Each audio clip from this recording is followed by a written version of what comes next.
Hello. We're getting ready to get started.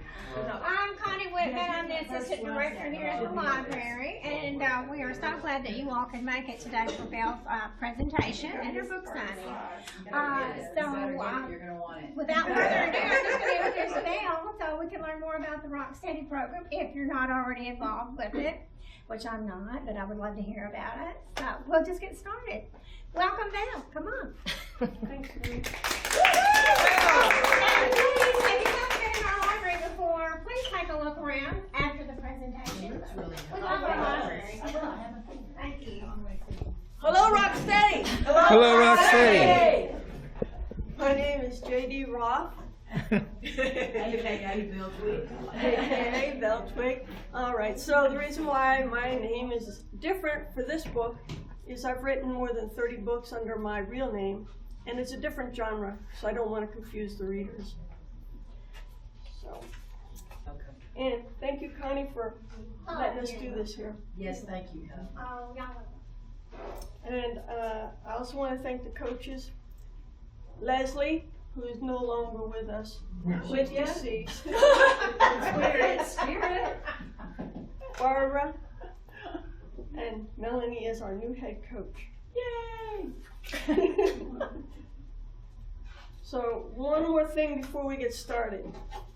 Okay, so the thing is, I'm not nervous up here at all. See, if I start to shake or look like I'm doing the jig, well, I might be a little nervous. But it's just the Parkinson's, right? So, you know, just turn on some music and we'll just have some fun dancing. Anyway, be sure that you are checking all the tables if you haven't already, because every table has a sneak peek into the next two books. And on this table up here, there's books for sale and bookmarkers. All of you know, I guess, here that the proceeds for the bookmarkers and the books go to our Rock Steady boxing group. And if you don't know, Leslie has a sourdough event coming up, and she's raising money also for us.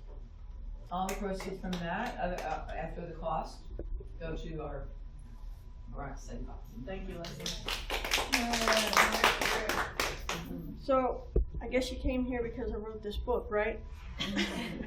And some people have said that it's brave and that it's real, and I appreciate that. My attempt was try to present a book that hasn't been out there before. In fact, I guess it's the first book, it's a fiction about Parkinson's.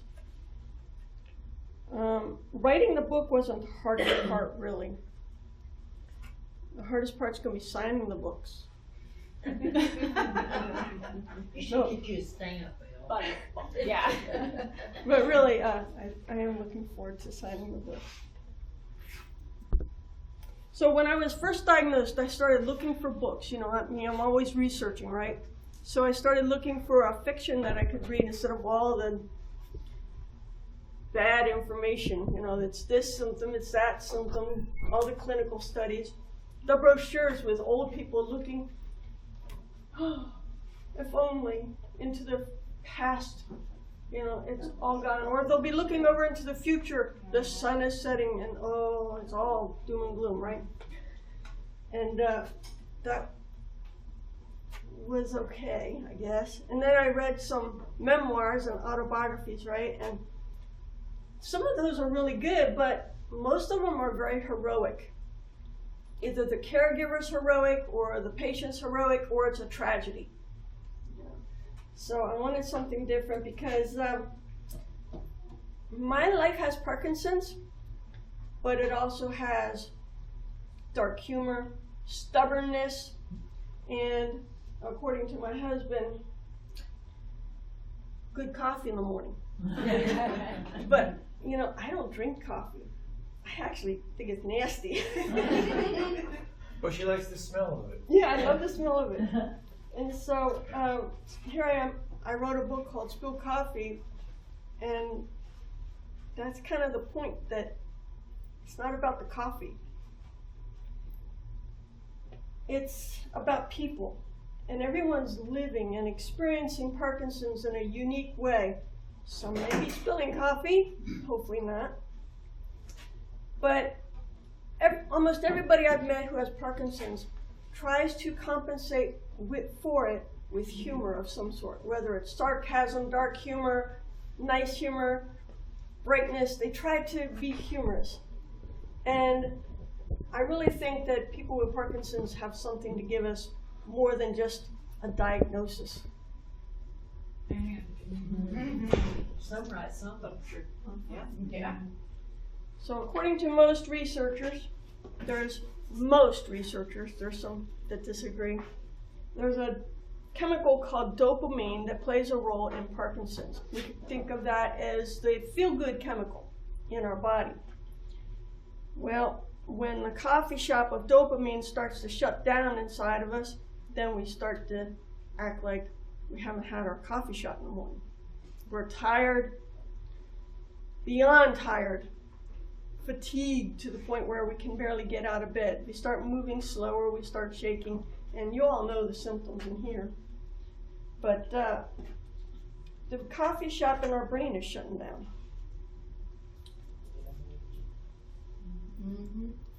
So, in Parkinson's disease, something's going wrong, right? Let me see if I can get to do it. There we go. And every character in the book, in the whole series, represents some different aspect of Parkinson's. Now you say that everyone has a different form of Parkinson's, you know, it looks different, but there's different forms. So you have Parkinson's dementia, you have atypical Parkinson's, and you have, you know, idiopathic Parkinson's. And so spilled coffee covers young onset Parkinson's and late onset Parkinson's, which are idiopathic. But Anne Belief, that's going to be the second book, covers Parkinson's dementia, which is not like other dementias. It functions very differently, as you'll find out when you read that book. My own Parkinson's diagnosis came after many years of going to doctors and being told, don't know what's wrong with you. You're too young for Parkinson's. And as we know, that's not true. I didn't at the time. But I guess the wake-up call happened whenever I fell on a sidewalk for no reason and seeing my husband's shocked face. And then later, during COVID, I started getting tremors really bad to the point where I couldn't hide it. And for at least 3 years before that, I was having tremors, but they were so intermittent and mild I could hide them. But whenever John said, that's it, you have to go get help. We have to find out what's going wrong. So then I found a neurologist. And I guess because COVID, nobody was coming to the doctor, he took me right in without a referral. And I think it was like a day or two later I was in, and he said, I have good news and I have bad news. The good news is I know what's wrong with you. Bad news is it's Parkinson's. And he handed me a bottle of carbidopa levodopa and sent me on my way. And as I'm walking out of the room, I said, so is it going to kill me? And he said, no, Parkinson's won't kill you. You'll die with it, but you won't die from it. Well, that's not quite exactly right, but so I went to a movement disorder specialist, and he explained that some of the symptoms I was having that had nothing to do with tremor were related to Parkinson's, like a change in my smell, the slowness of movement, constipation, a pain in my shoulder, things like that. And then the cramping pains I would get where my muscles would lock up. I guess that's called dystonia. And that specialist, the movement disorder specialist, encouraged me to exercise. And he said, the only real medicine that there is for Parkinson's is exercise. The moment that I keep coming back to that kept driving me to write these books was one day I was at Rock Steady Boxing, and my shoe came untied, and Leslie said to me, "Belle, you need to tie your shoe." That was very nice of her. Except for one thing, I couldn't tie my shoes anymore at that point. This was just a couple months after my diagnosis, and I was just barely coming out of the shock. So I bent down to tie my shoes, and I was getting them tied very slowly, and it was really hard not to cry. And I keep replaying that over and over in my head, what that felt like to be in a public place and not being able to do what I wanted to do without thinking about it the way I used to.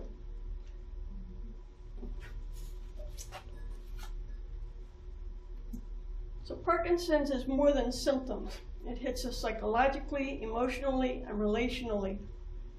And it hits us when we least expect it. The medicine that they give us, none of them can cure Parkinson's at this point. They can help us with the symptoms, at least temporarily.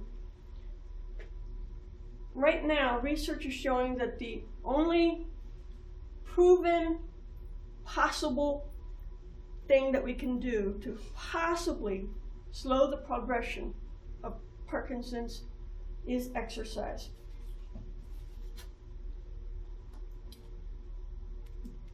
Now, diagnosis affects everyone differently, and it affects those who are around us as much, if not more, than it affects the person who's been diagnosed. Thankfully, my husband, when I told him, he didn't freak out. He didn't withdraw. He didn't try to ignore it or put his head in the sand like a stork, like nothing was going on. Instead, he kind of anticipates what's going on with me in my body, in my hands, in my heart, and he kind of steps in for me whenever I need it, and he doesn't even comment. So if we're walking, he'll take my hand. I've been watching, or if I'm putting up the Scrabble, he always straightens up the letters for me because my letters are always crooked. In Spilled Coffee, I tried to share something of what it's like for all the friends and family that we have. So I created a world that's loosely built about Paragould and Jonesboro. And it's a place where people love and fight and confront Parkinson's disease and have internal and external arguments and difficulties. And the stories just kind of sat inside my head for a long time. And then I started putting some notes down and making outlines and building a character Bible and things like that. But it really wasn't until Leslie said, "Oh, Belle, you know, I have this conference coming up in April, and you know, I don't have anything to give to anybody. It would be really nice if we had that book to give out." Uh-oh, ticking clock.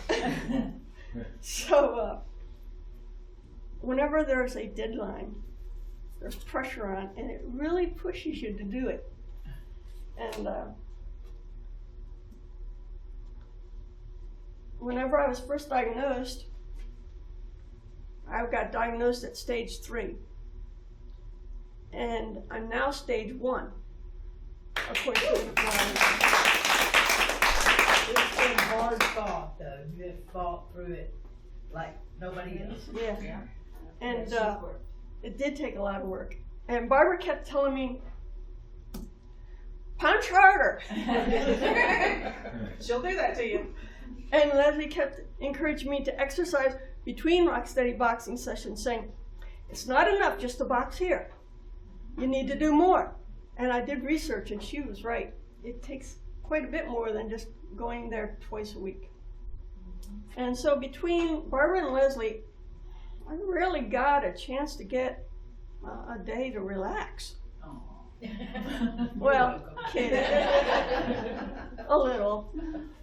But I'm really thankful that they did that because exercise made all the difference. But you've put in all the effort. Yes, you did.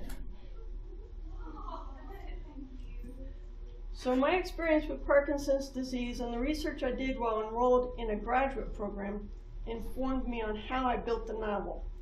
And before I go into what the novel is and what it looks like, I want to thank Donna. She got me this mug, and I don't think she even knew that my next book was called Amber Leaf. Isn't that cool? That's awesome. That is awesome. I really like it. I'm going to take it with me every time. But, so, as you can see up there, the symptoms that you can get with Parkinson's. You start to get a freezing gait. Does anyone in here not know what a freezing gait is? Okay, so everyone knows what a freezing gait is. So in order to replicate that in the book, I tried to make irregular chapters. And I also made it so that one day will last several chapters without hardly any forward movement at all. And then suddenly it jumps and it feels like it's a whole new season. It's like, what happened? Well, that's what it feels like to someone who has Parkinson's. We'll freeze up and we can't do anything. And then next minute, it's like nothing ever happened. But it's always there in the back of our head, like, what happened? Why was there that switch? And the tremors hit, and I tried to replicate that, not just in prose by saying, oh, she was shaking. I tried to do it by having shorter chapters. In fact, one chapter has one sentence, and vary the sentence length. And there's a diminishment of smell, and of course you'll see that in the prose, but there's also unanswered questions, and there's hidden text in there. You might not see it at first. And there's a loss of voice, which I'll go into in a moment. So like I said, some of the chapters are really short, and one chapter only has one sentence. And it almost looks like a typo. And that's an echo of Parkinson's disease off time. Sometimes we just can't get our bodies or our minds or our mouth to do what it needs to do. And we're thankful if we can get one sentence out on some days. So Joy's marriage revolves around coffee cups. She's married to Paul, and you'll see this coffee cup showing up all the time. I've used circling and shaking of the coffee cups so that the prose and the writing style both have the tremor. There's routines in their life that get broken up by the symptoms of Parkinson's. And sometimes they need to make accommodations for the Parkinson's, which also breaks the routine. So the entire cup is made, there's one cup that they receive at one point in the story that's made to mimic the symptoms of Parkinson's. So a handleless mug points towards everything that Parkinson steals. Movement, balance, coordination, spontaneity. The mug is heavy because Parkinson's feels heavy. It makes the body feel heavy, the legs feel heavy. There's fatigue, there's medication schedules. The wide base of the mug is the mug saying, slow down, put your heels down so you don't fall. Plant your feet, be intentional. So the mug is missing its handle, which is like missing a word, missing a step, missing an arm swing. But that mug can still hold coffee, right? A person with Parkinson's is still the person. They still have hopes and dreams. Writing is more difficult for me now that I have Parkinson's than it used to be. You can ask John, I used to pump out the books. So it's much more difficult now. And if I try to write by hand, eventually my writing starts to get really tiny and you can't hardly read it. So I intentionally have to write big and sloppy. Oh, sorry. And it becomes difficult for me sometimes to use the typewriter or to use a mouse. I'll be using a mouse and I'll be like, I want to throw this mouse across the room. It won't do what I want. So I try to blame the mouse, but I know it's not the mouse. So I've had to find new ways of writing, and one of the ways I've found is to dictate.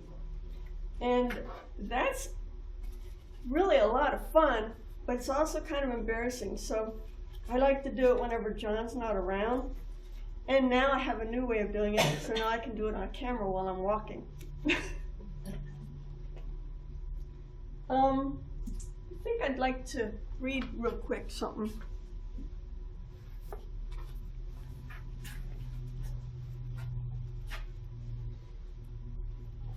Okay, so this is about Rebecca, and she also has Parkinson's. And Rebecca is talking to Joy, who is the main character of this story. And she's trying to explain to Joy how she came to terms with the fact that she has Parkinson's.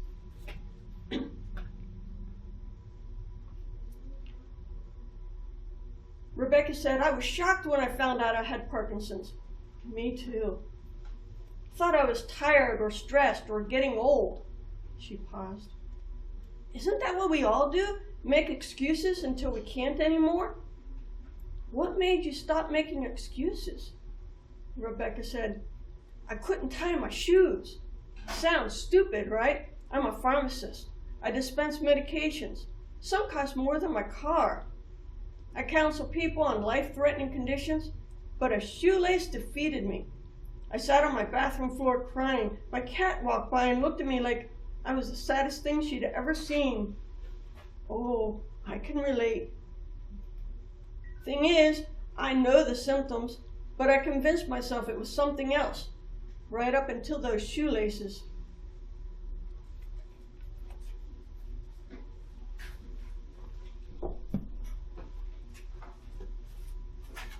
That was Rebecca, and as I told you, those shoelaces were mine. So I didn't make up a lot of this stuff.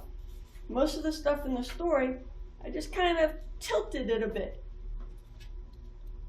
So Spilled Coffee, like I said, is the first book in the series. The next book in the series is Amber Leaf. The next book after that is Not Silk. That's actually starting another series about Parkinson's, but it's has more of a mystical bent. But the next book in the Spilled Coffee series is called Spilled Coffee Stains, and it's about Gerald. If any of you have read the book, you know who Gerald is. So it's told from his point of view. And then the last book in it is called Spilled Coffee, Hold the Cream, and that is Tom's experience. And Tom has atypical Parkinson's.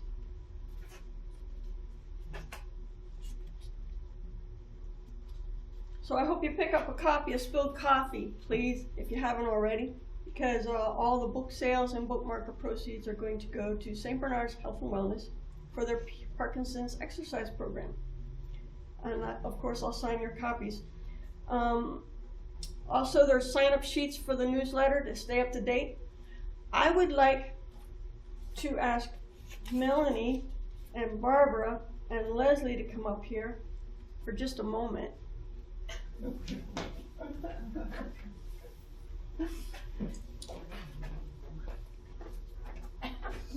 She's so cool, Melanie.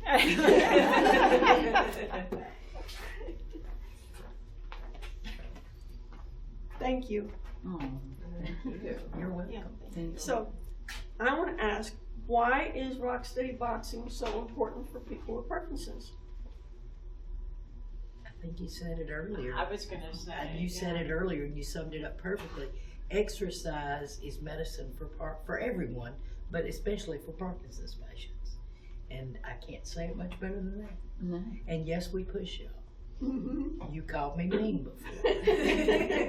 And I have to own that. But, you know, I'm serious. And another thing, I'd like to recognize a couple of our volunteers that are here because they are so important to our program. Mm-hmm. Carol Childress is sitting right there, and Karen Ryan is sitting right there. And they volunteer for our boxing program, and our volunteers are usually just people in the gym that are coming to regular classes and stuff, and they step up and volunteer. And they're so important and critical to the program because there's a lot of people, but we can't do can't be with every person all the time. And so they are real helpful in helping people get around and move from one spot to another if they do happen to freeze or something. But we're very grateful for them. And I'm grateful for Belle because she has been an instrumental part of the program, not only as a participant, but she has volunteered. She has helped Leslie and I with computer work, mostly Leslie because I don't do the computer work, I punt. But yeah, she's helped tremendously with things like that. And then she tops it off with writing books and donating her money, so that's special. Thank you. Thanks. And what do you guys think about being the head coach?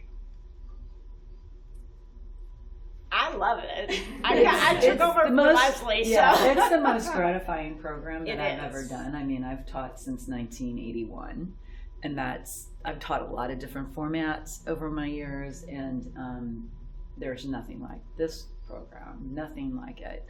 And I was sad to pass the torch, but I felt like it was time. I'm still here. I know Melanie's going to do a great job. She's already implemented a whole bunch of things. And I felt like that's what it needed. I felt like that's what it really needed to have more focus on that program. And I think me stepping away, gave you the opportunity to do what needed to be done, because otherwise I had somebody over my back kind of tell me I couldn't do it all, and I needed to do that.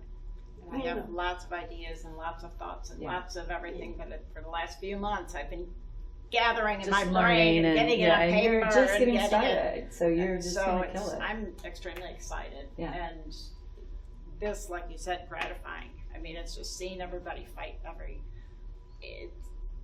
for somebody who, not to take away, I have multiple sclerosis. So for somebody who has another disease oriented, it's a fight every day for everybody. But nobody sees it.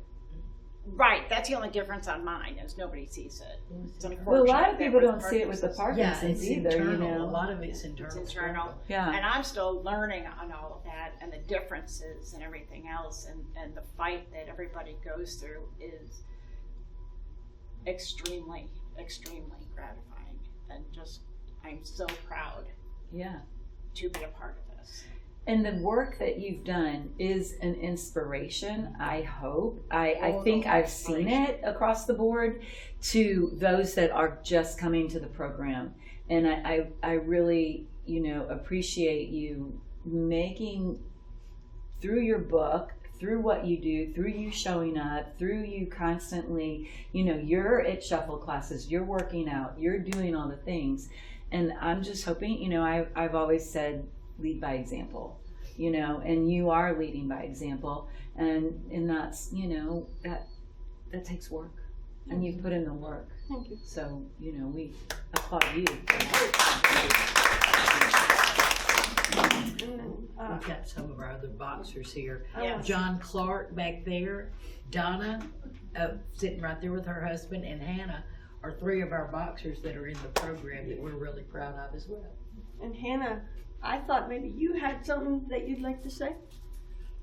Do you want me to come up there? Well, of course. Of course. Don't let us have all the fun. I can do that for you. Only because it's you, Belle. For those of y'all that don't know, my name is Hannah Lindstrom. I am a Rocksteady participant. Been diagnosed about 4.5 years ago, and within the same week of my diagnosis, I was in my first Rocksteady boxing class. I don't know where I would be or what I would do without the class itself, without Leslie and Barbara and now Melanie pushing me and telling me I can do more, punch harder. They are very critical of me in a very loving and very emotional way for me, because without them, I don't think I'd be standing here next to Belle, one of my favorite people. The class is phenomenal, and I tell anybody that asks me, what do you do? I tell them about Rocksteady. Anybody that knows that I have Parkinson's, or they come to me and they know I have, and they say, I have an aunt or an uncle or a father, I tell them to get into a Rocksteady boxing program, because it's phenomenal. It's tremendous help. And there is a lot of things that we with Parkinson's deal with that most people don't see, or those that do see it are very close to us, like John or my husband. And it can be quite a challenge some days just to get through the day. And I appreciate Belle and her honesty and her transparency and her openness about the struggles of Parkinson's, because it's just not about the tremor, and it's just not about freezing gait. It's about every little thing that goes on throughout your day that may affect or may not affect Parkinson's. So thank you, Belle. Appreciate your words. Thank so you. Thank you very much. Now, if I can get this to play. She did it. Awesome. Hi, I'm Anna Warren, a friend of Belle who wrote this amazing book. I also have Parkinson's. That is how Belle and I met at Rock Steady Boxing. And so, movement is medicine. That's what they tell us at Rock Steady Boxing all the time. And that is true, because I was doing a lot of moving and lifting weights and things like that before I got Parkinson's, and that has made all the difference. I want to encourage you to read Belle's book. It's amazing. It's a true life look at life with Parkinson's. It's not a fun book. It's not a book that's going to make you laugh, but it's very informative, well written, and flows smoothly. You might notice that the camera seems to be shaking, and that would be true, because now my hands have decided that they should shake. And that is how life is with Parkinson's. You never know when it's going to hit you. Thank you, Anna. And Belle has also been instrumental in getting Anna to volunteer. So they come to our first class a lot of times and help out, and it's really nice to have them. So, one last thing. If you read the book and you love it or hate it, please say so on Amazon. Thank you. And if anybody has any questions for me or any of the coaches, we're open to them. So make good use of us. Thank you. Thank you. Yeah, I just wanted to point out, this was